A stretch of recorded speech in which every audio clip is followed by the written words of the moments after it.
apa yang disebut sebagai tumbuhan semusim ni. Tumbuhan semusim ni adalah tumbuhan yang mempunyai satu kisah hidup untuk semusim ataupun setahun.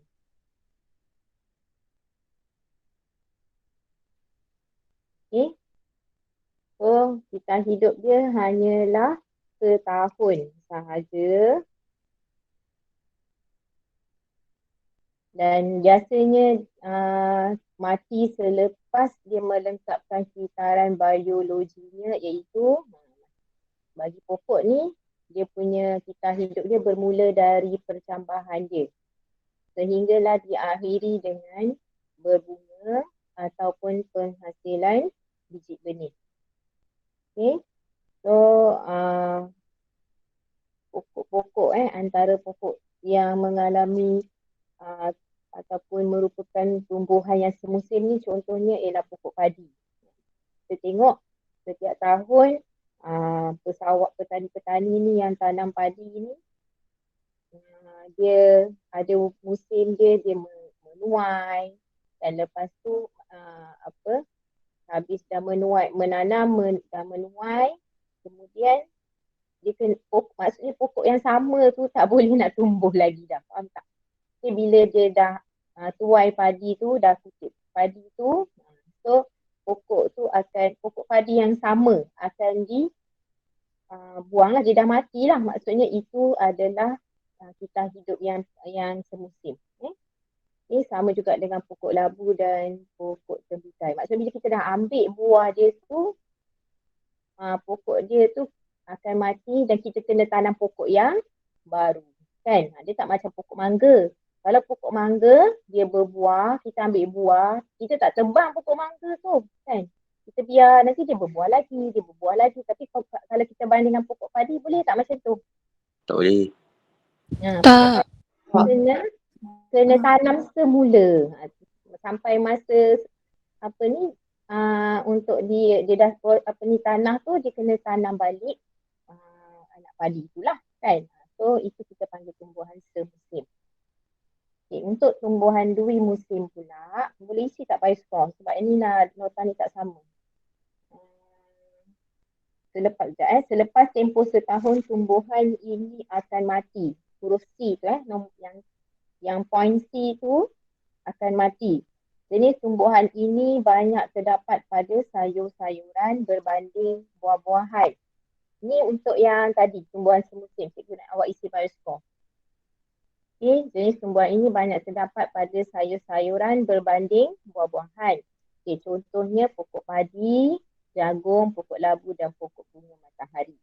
Pokok bunga matahari pun macam tu. Kan? Jadi kalau orang yang jenis nak tanam bunga matahari kat rumah ni, dia kena rajin.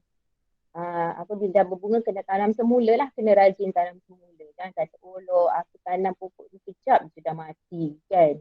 Bunga dia mati. Tangan tak sejuk lah, tangan tak panas lah, kan. Jadi dia bukan sebab masalah tangan tu, masalah kita hidup pokok bunga tu macam tu. Okay.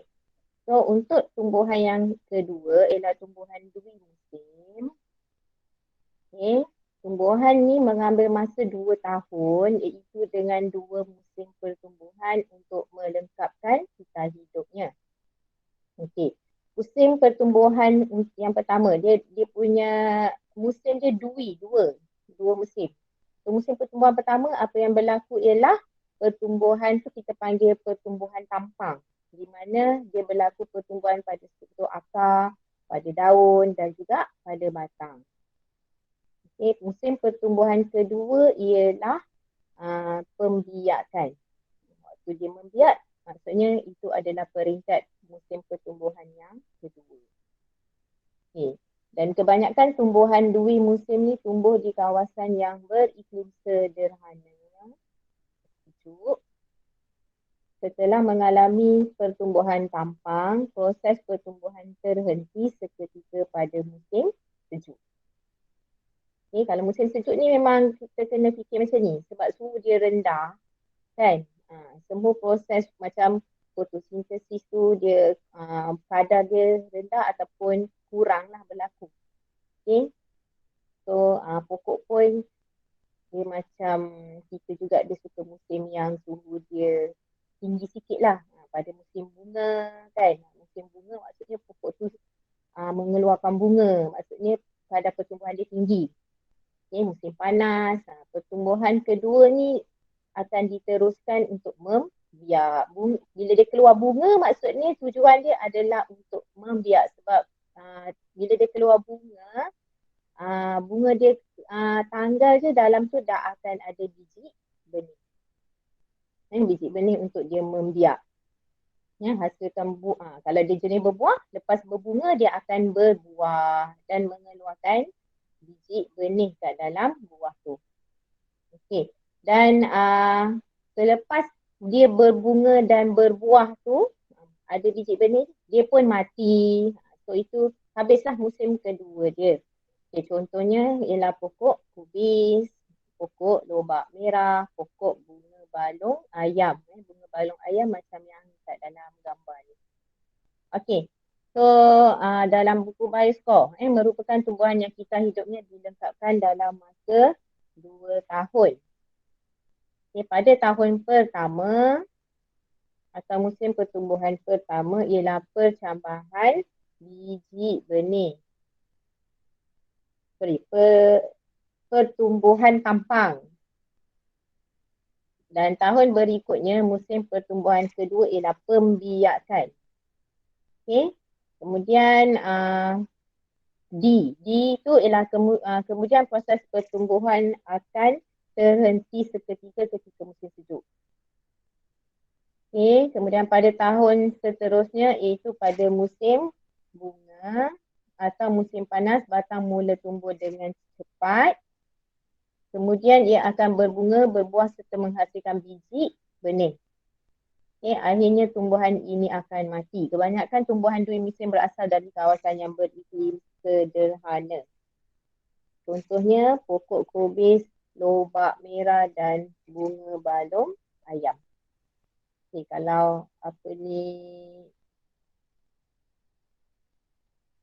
kalau sama nota dia tak apalah. Okay, kalau tak sama takut awak tak jumpa pula perkataan. Okay, next ialah tumbuhan yang jenis ketiga. Kat dalam buku tu, buku Bioscore kat atas tumbuhan saka. Okay, so tumbuhan saka ni ialah tumbuhan yang hidup lebih dari 2 tahun. Okay, so kat sini kita tengok ada pokok mangga. Pokok mangga yang kita tanam, dia adalah pokok yang jenis tahan lama lah. Okay, dia tak ada musim-musim macam yang tadi tu, setahun 2 tahun, semusim 2 musim. Okay, so hidup dia lebih dari 2 tahun, mempunyai jangka hayat yang panjang dan dia dikelaskan kepada 2 kategori, iaitu tumbuhan berkayu saka, maksudnya pokok yang besar, pokok berkayu. Okay, pokok berkayu dan tumbuhan herba saka. Pokok herba ni bukan herba yang maksudnya kita makan tu, herba dapatkan khasiat tu. Herba ni maksudnya pokok yang renek-renek, pokok yang kecil-kecil. Ni tak semestinya dia adalah boleh dimakan. Okay, contohnya kat sini rumput tu pokok yang kecil-kecil lah. Okay, tapi kita tak ada pula makan rumput tu sebagai herba kan. Okay, kebanyakan berbunga dan berbuah berkali-kali sepanjang hidupnya. Okay, dan pokok jenis saka ni mempunyai struktur yang dapat beradaptasi dengan persekitaran dan juga perubahan suhu. Dia ni adalah pokok yang tahan. Dia boleh menyesuaikan dirinya dengan keadaan kawasan tu macam mana. Contohnya rumput lah. Rumput ni paling macam apa? Tahan dia kalau kita tak siram, dia boleh hidup kan. Tak ada orang siram rumput hari-hari kan dekat ni, kecuali padang yang tertentu lah, padang yang khas tu kan. Tapi kalau setakat yang biasa-biasa ni tak siram pun memang dia akan naik tambah-tambah dalam cuaca kita ni yang memang sesuai untuk pertumbuhan pokok-pokok ni lah sebab kita menerima cahaya matahari sepanjang tahun. Okay? Kalau pergi overseas yang 4 musim tu lain sikit lah kan cerita dia, sebab suhu dia mempengaruhi. Jadi pokok-pokok saka ni dia boleh adapt dengan situasi dia. Okey, ada tak yang tak dapat dekat tumbuhan saka? Ada tak? Semua Ya. dapat. Ya, Semua dapat? Dapat A, ya. Saya dapat A. A tu. Panjang dan melebihi kan? Ya, panjang melebihi 2 tahun. Baik, terima kasih. Thank you. Alright, so kita tengok pada lengkung pertumbuhan semusim. Ni nampak tak bentuk dia, graf dia? Tu ambil kat dalam buku teks. Nampak cikgu. So, terdapat 3 bentuk pertumbuhan tumbuhan. Okay, ada 3 bentuk graf tu maksudnya. Bentuk kalau sebut lengkung ni maksudnya graf je lah. Okay, jangan ni sangat, jangan susah hati sangat. Lengkung tu apa cikgu? Lengkung tu graf je, graf pertumbuhan. Okay, so yang pertama bagi tumbuhan semusim. Tumbuhan yang macam pokok padi tadi, lengkung pertumbuhan dia berbentuk sigmoid. Okay, so dia ada peringkat-peringkat dia lah, macam kita juga manusia, baby, lepas tu kanak-kanak, lepas tu remaja. So bagi tumbuhan ni, dia punya pertumbuhan dia ada peringkat-peringkat, iaitu peringkat A, penurunan jisim kering. Okay, apa yang dimaksudkan dengan penurunan jisim kering ni? Kalau kita timbang pokok tu, keadaan pokok tu masa tu, macam sekarang ni, kalau kita cerita pasal tumbuhan semusim ni, dia bermula dengan biji benih dia lah. Mungkin kalau kita timbang dia, mula-mula mungkin biji benih dia tu lebih berat lagi kat sini. Lepas tu lama-lama dia akan menyusut. Okay, macam mana kita nak timbang dan dapatkan jisim dia? Ini cara yang kita gunakan macam kita belajar Alasia. Kita kena, apa maksud jisim kering ni? Maksudnya kita kena keringkan biji benih tu dalam oven dulu. Okay, dan ketuhar dia, keringkan, maksudnya bila semua air dia dah keluar, kita timbangkan biji dia tu pada waktu yang mula-mula ni. Tapi lepas tu, kita tak boleh guna dah biji tu. Kena ambil biji dari spesies yang sama tu juga, mungkin dari pokok yang sama. Kita biarkan tengok selepas beberapa lama, kita tengok perubahan dia. Lepas tu kita kena keringkan lagi sekali. Okay, so kita plotkan graf tu untuk dapatkan perubahan jisim kering bagi pokok yang kita kaji ni, tumbuhan semusim ni. Okay, so memang bukan biji yang sama lah, tapi dari segi itu kita nampak perubahan dia ialah dari penurunan, berlaku penurunan jisim tu. Kenapa dia makin berkurang jisim dia? Okay, sebab biji benih tu, dia dalam biji benih tu dia ada makanan. Makanan yang disimpan dalam cotyledon tu, dia akan digunakan oleh pokok tu semasa bercambah untuk hasilkan daun dia. Okay, so maksudnya peringkat hidup mula-mula biji tu, dia akan keluarkan daun dia, so masa tu jisim dia akan berkurangan. Okay, boleh faham tak explanation cikgu? Boleh cikgu, boleh. Faham cikgu. Boleh Okay. cikgu. Okay, so peringkat B, peringkat A dia mengalami penurunan jisim kering. Lepas tu peringkat B barulah berlaku peningkatan. Peningkatan jisim kering disebabkan kadar pertumbuhan dia meningkat. Bila jisim bertambah maksudnya sel-sel dia dah bertambah lah. Kadar pertumbuhan dia bertambah dengan cepat disebabkan oleh tumbuhan mengalami fotosintesis. Contohnya lah kalau biji benih tu dia ada 2 cotyledon. Okay, cotyledon tu kalau kita mula-mula kita semai dia, kita tanam dia kat dalam tanah, kita tengok pertumbuhan dia. Okay, lama-lama kita nampak cotyledon tu akan mengecut. Maksudnya dia gunalah nutrien kat dalam cotyledon tu. Lepas tu dia tumbuhkan daun yang pertama. Sebenarnya cotyledon lah adalah daun pertama. Lepas tu baru dia keluarkan daun yang baru. Masa tu dia punya jisim dah bertambah. Okey, peringkat C ialah jisim kering mala. Kadar pertumbuhan sifar maksudnya tumbuhan tu telah matang. Ni dia dah besar lah. Okey.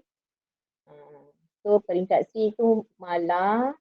Yang peningkatan jisim kering ni nampak masa dia memang lama. Maksudnya pokok tu sentiasa bertumbuh lah. Jadi jisim dia sentiasa bertambah. Dan peringkat D ialah penurunan jisim kering. Macam manusia jugalah, bila dia dah tua, dah lepas peringkat matang dia dah tua, dia akan menyusut.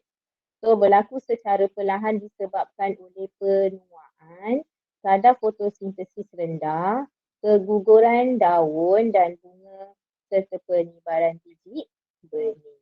Okey. So macam pokok padi, kita tak tengoklah dari segi penuaan dia tu. Sebab bila dia dah mengeluarkan buah padi tu, kita dah semai dia lah kan. Macam kita tanam buah tembikai. Contohnya pun kita tengok dia dah buah, of course kita ambil buah dia, betul tak? Tapi kalau nak cuba boleh lah kan. Tanam tembikai, kita biar je tembikai tu. Lepas tu tembikai tu dia akan busuk kat situ, dia akan mati. Buah tembikai tu membusuk, bila dia membusuk dia akan mengeluarkan biji benih dia sendirilah. Tu membiarlah dia dengan daripada satu pokok tembikai, dia keluarkan biji benih yang banyak dalam tembikai tu kan. So dia akan berlaku pembiakan. Okey. So itu untuk bentuk pertumbuhan. Okey, sekarang ni awak kena faham macam ni yang ni tadi bentuk sigmoid, S dia besar macam ni. Tu maksudnya satu musim. Cuba tengok yang ni. Dia ada S juga, tapi S dia 2. 2 S. 1, 2. Maksudnya ini adalah lengkung pertumbuhan bagi tumbuhan dui musim. Okey. So dui musim berbentuk 2 lengkung sigmoid yang digabung bersama. Okey, musim pertumbuhan yang pertama sama macam kita belajar tadilah, pokok ni dia akan menghasilkan daun, dia menjalankan fotosintesis, kita panggil tu pertumbuhan tampang. Pertumbuhan tampang. Makanan akan disimpan dalam umbisi. Macam carrot tadi kan, kita ada belajar carrot. So makanan disimpan dalam umbisi. Okay, musim pertumbuhan yang kedua. Ini pertumbuhan pertama. Ini pertumbuhan yang kedua. Makanan simpanan akan digunakan untuk menghasilkan bunga dan biji benih. Okay, so dui musim bentuk dia ialah 2 lengkung sigmoid. Okay. Buku by score. Boleh? Boleh cikgu. Boleh cikgu. Boleh cikgu. Okey, yang akhir sekali, lengkung pertumbuhan yang akhir sekali ialah lengkung pertumbuhan saka. Kalau saka ni pula, okay, sebenarnya terdiri daripada banyak sigmoid yang kecil. Okey, so kalau tengok kat sini, bentuk S juga tapi kecil. Maksudnya dia punya, sebab jangka hayat dia panjang, okay, pokok dia boleh hidup lebih lama. So S tadi akan berulang-ulang lah. Berulang-ulang ni. Sigmoid 1, sigmoid 2, sigmoid 3, sigmoid 4 macam tu. Okay, terdiri dari jujukan sigmoid yang kecil. Lengkung pertumbuhan pada setiap tahun berbentuk sigmoid. Tapi jangka hayat dia panjang lah. Tahun, 10 tahun. Macam ini kalau kita tengok graf ni, minggu kan. Dalam tempoh minggu saja. Ini pun minggu juga. So yang ini lama. Okay, pertumbuhan ni berlaku sepanjang hayat. Dia sentiasa je mengalami pertumbuhan. Pokok mangga sentiasa mengeluarkan pucuk yang baru. Pokok jenis ni pokok yang berkayu lah, yang besar-besar tu. Ataupun tumbuhan saka yang renek macam rumput. Kan? Dia hidup. Sebenarnya kalau awak nampak dia mati, ada akar kat bawah tu. So nanti dia tambah balik. Dia ada biji-biji benih dia yang kecil-kecil tu kan. So sentiasa je ada rumput dekat kawasan tu. Maksudnya pertumbuhan dia mengambil masa yang lama lah. So kadar pertumbuhan adalah tinggi pada musim bunga dan musim panas. Keamatan cahaya yang tinggi meningkatkan kadar fotosintesis. Okay, kadar pertumbuhan menurun pada musim sejuk dan musim luruh.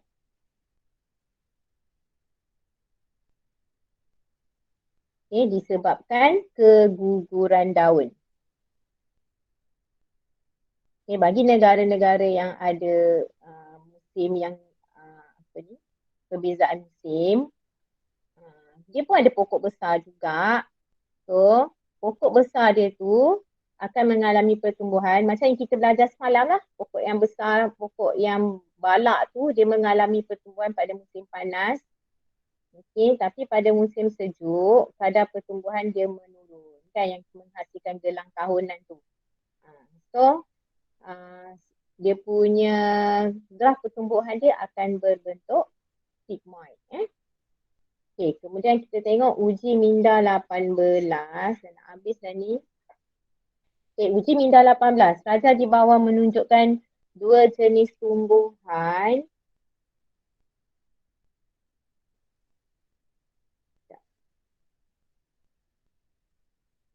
Okay, dua jenis tumbuhan yang dapat dijumpai di persekitaran kita.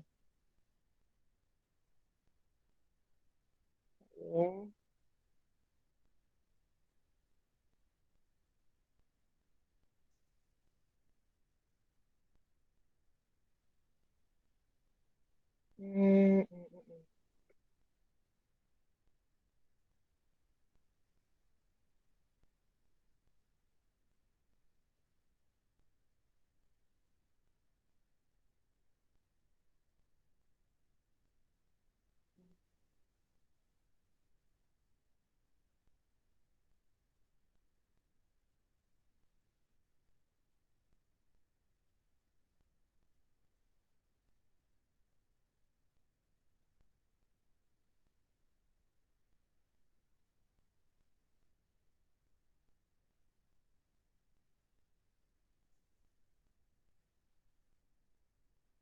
Okay.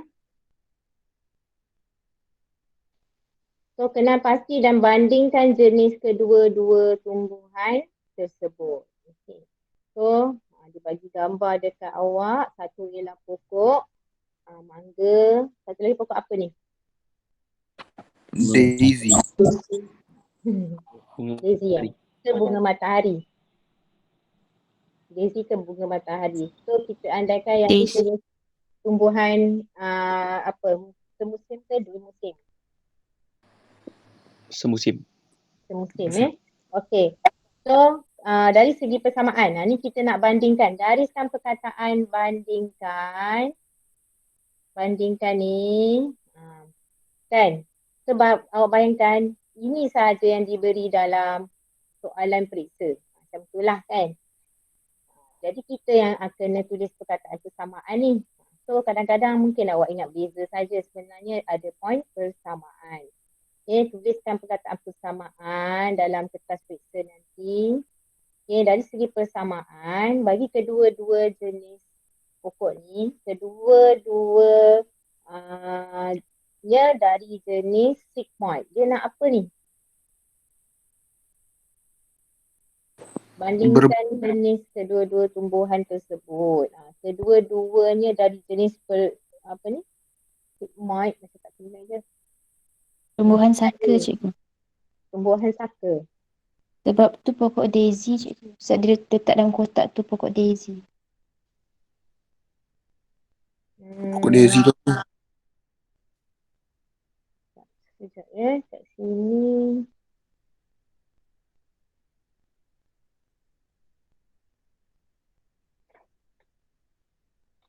Okey, pokok saka. Tapi dekat situ jawapan dia sigmoid. Kedua-duanya dari jenis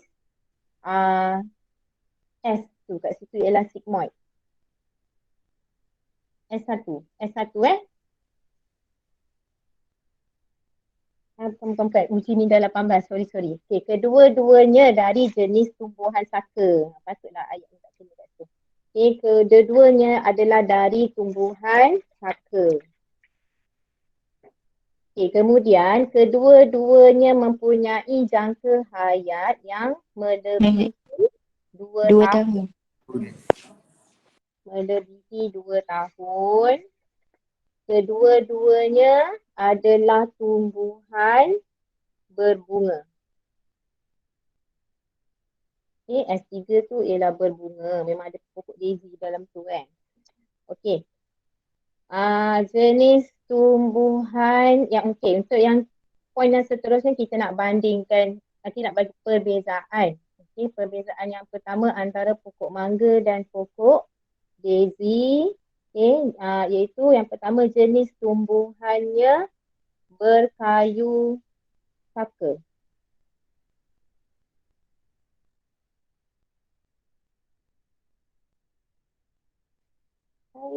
Berkayu.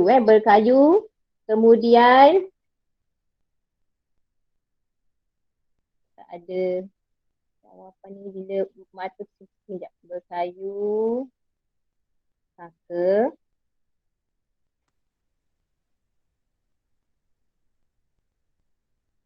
Manakala pokok daisy ialah pokok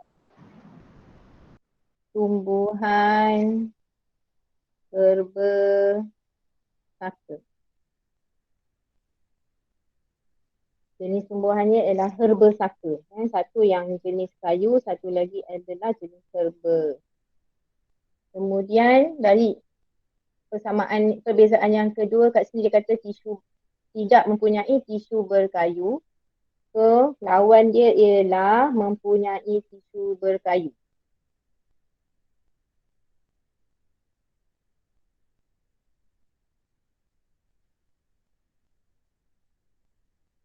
Okay, so itu untuk perbezaan kedua. Perbezaan ketiga. Tak.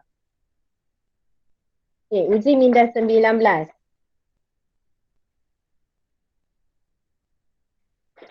Okay, uji minda 19. Raja menunjukkan graf lengkung pertumbuhan saka. Berdasarkan graf, terangkan bagaimana pertumbuhan bagi tumbuhan saka. Terangkan bagaimana pertumbuhan bagi tumbuhan saka. Ayat dia macam tergantung kan. Okay, so ini masa dia 2009 hingga 2013. Jadi kita andaikan masa yang lama lah ni kan. Tumbuhan saka hidup dalam masa yang lama dan graf dia menunjukkan sigmoid yang berulang-ulang lah rujukan sigmoid. Okay, so apa nak terangkan kalau diminta oleh soalan, terangkan bagaimana pertumbuhan bagi tumbuhan saka, pertumbuhan dia tu. Okay, jenis tumbuhan ini adalah tumbuhan berkayu saka. Okay, berkayu saka. Graf menunjukkan corak pertumbuhan berterusan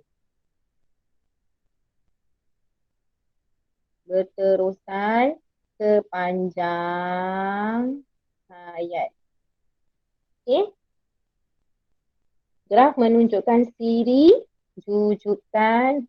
Awak kalau tulis esei kena boleh tulis tau perkataan macam ni. Jujutan ni kan.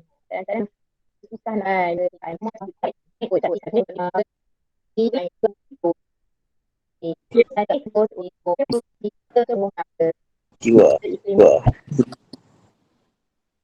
iklim khatulistiwa. Okay, atas sikit pada kita tropika kan, panas sikit. Okay, so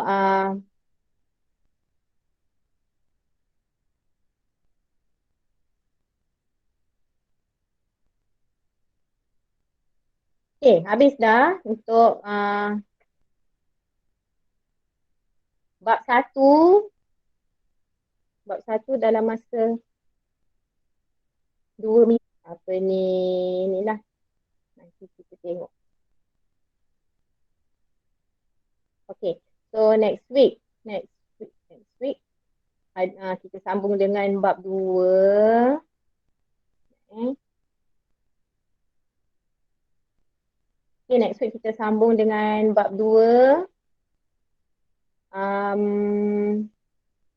So nanti cikgu dah ada dah dia punya apa tu modul. Okay, cikgu dah ada dia punya modul untuk bab 2. Nanti cikgu forward dia ke awak. So tolong print dan nanti kita gunakan untuk perbincangan masa kelas minggu depan. Boleh? Boleh cikgu? Boleh cikgu. Okay, so ni ada 74 orang ni. Nanti cikgu nak tengok yang Telegram. So make sure kita hadiran lah. Ni 74 ni pun tak cukup. Kalau tak siap cikgu patutnya ada 82 orang. Okay, so tu saja untuk hari ni. Okay, boleh lagi 10 minit halal lah kiranya. Okay, so boleh ke ada apa-apa nak tanya? Kalau tak ada apa-apa boleh leave lah. Okay, boleh rehat-rehat lagi kan nak sambung kelas lain. Okay, Terima kasih cikgu. Cikgu. Terima kasih cikgu. Terima kasih cikgu. Terima kasih cikgu. Terima kasih cikgu. Cikgu. Terima kasih cikgu. Terima kasih cikgu.